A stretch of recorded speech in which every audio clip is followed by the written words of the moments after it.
the apostles went through, the pain and the suffering of preaching the gospel.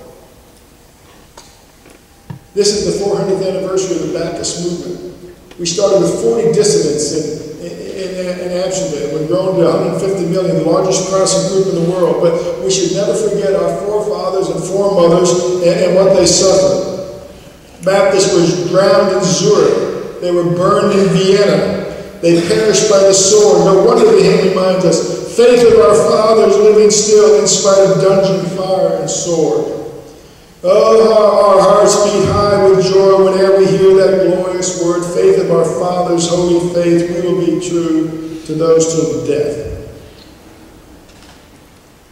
We love to sing that, but sometimes we forget that this is a Catholic hymn written against the Anglicans who were persecuting the Catholics. Do we really remember our past and the suffering that has brought us freedom?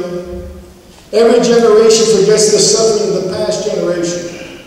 African American leaders are very often shocked that their children today in the South and the North don't realize the racism and the days of segregation. Not only the whites-only water fountains and the whites-only toilets, but the Ku Klux Klan, the evil of slavery, and so on. And it's this that Paul is trying to remind the people, you don't know what it means to be an apostle and the suffering that we brought to bring you to Christ. Already you're filled. Already we become rich. And then we read this amazing litany. We're fools for Christ, but you're wise in Christ. We're weak, but you're strong. You're held in honor, but we're in disrepute. And to the present honor, we're ill-clad and buffeted and homeless, and we labor working with our hands. Then we read this amazing testimony of what a Christian disciple should be. It's so profound that we pass over it so quickly. And we fail to give thanks to those who suffered and died so that we might believe. Listen to these words prayerfully. When reviled, we bless. When persecuted, we endure. When slandered, we try to conciliate. We have become and now are as the refuge of the world, the offscoring of all things. That's how the Christian acts. Not with the raised fist, you just wait, I'm going to get you. You see, that says Scriptures is what it means to follow Jesus. We have it so easy. We have this beautiful sanctuary, we have food, we have clothing, we have education, we have freedom. Let me tell you about Bangladesh. Outside the city of Dhaka, there's a garbage heap, and I'll never forget being there. It's as large, the garbage heap is as large as this building. Can you believe that in here? That's how big this garbage heap. And there are little naked boys and girls going through the garbage heap looking for food to see if they're going to make it another day. I pass all these men and women with a cup asking for change, you have any change? They don't know the suffering that many little boys and girls throughout the world are going through. But you know, in the midst of this, there was a little Baptist church, and it's led by a pastor called Maria Das. His mother didn't know that Maria was a girl's name and called him Maria. But Maria Das is pastor of 300 boys and girls and mothers and fathers who live off of this rubbish heap. What an amazing story that this church exists today and is our brothers and sisters in Christ. And now in the midst of such suffering, in the midst of such pain, Paul says, I don't write this to make you ashamed, but to admonish you as little children.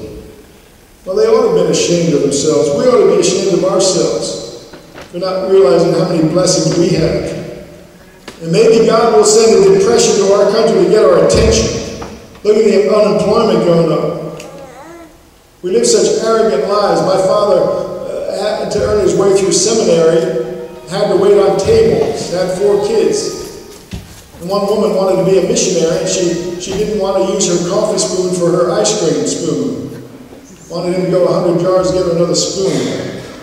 We think we suffer. If only we knew how others lived. Paul lived that way, and therefore he could say, you should be an imitator of me. I'm your father in Christ. I sent you Timothy. I wrote all these letters. I admonished you. I told you how to live. I made tents. I didn't ask any of you for money. But I'm coming to you, and I'm going to find out. your talk and your power. You see, this is the heart of the message. The kingdom of God does not consist in talk, but in power. Jesus came preaching the kingdom, the rule of God. Jesus is the center. He reminded us that we should not only be hearers of the word or talkers of the word, but we should be doers of the word. The rule of God in the world is not our great speeches, not this sermon, but the real sermon is tomorrow morning when you go out to work, at school and at home. Is your walk like your talk? Do you say beautiful prayers that act like an arrogant, judging, and critical person, says Paul? That's what the Word of God is asking us. And what is that power? Mao Zedong said power comes out of the end of a rifle. And sent 30 million to concentration camps where they died. Stalin said power comes out of bombs and tanks, and 20 million were killed in the gulags. That's the power of men and women in the military also. All the deaths that were happening.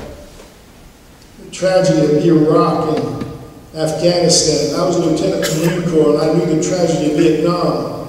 But that's not the power of the kingdom of God. You see, the power of the rule of God, the kingdom of God, is the cross of Christ. Come to the cross. Come to Christ.